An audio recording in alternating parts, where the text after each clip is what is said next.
What issues are these people talking about? Listen and circle the correct answer. 1. I grew up around here, and the river has always been really polluted.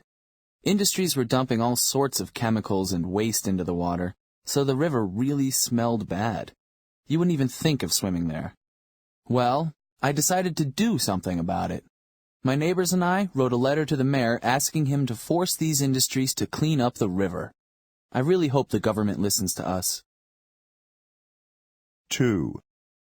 Over the last few years, we've been having much hotter summers and warmer winters.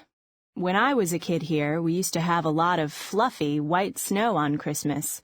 Now we don't get that, and there hasn't been much rain for a couple of years. I guess this is the effect of that global warming I keep hearing about in the news. That's why we've decided to move to Chicago. There's plenty of snow and rain up there.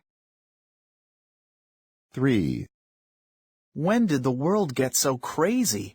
That's what I'd like to know. For years, I thought everything was fine. Now all I read about in the newspaper is countries fighting each other, and dropping bombs, and explosions, and terrible things like that. You know what I did about it? I stopped reading the newspaper. Now, whenever I want to read something, I just pick up one of those sports magazines. No bad news in there. 4.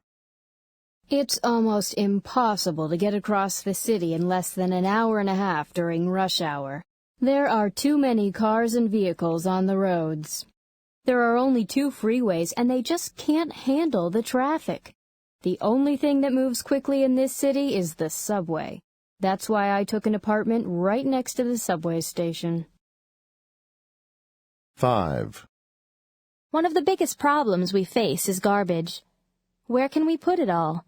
In the past, everything used to get buried in giant landfills, but in many countries today, the landfills are full and there's no room to start new ones. That's why I started recycling my garbage. I do it every week. It's really the only solution. 6. In the future, everyone will have to live in giant high-rise buildings if they want to live in cities. These new buildings might be 100 stories tall or more. If cities keep getting bigger, the only way they can expand is upward. I can't stand crowded cities myself. That's why I moved to a small town in the country.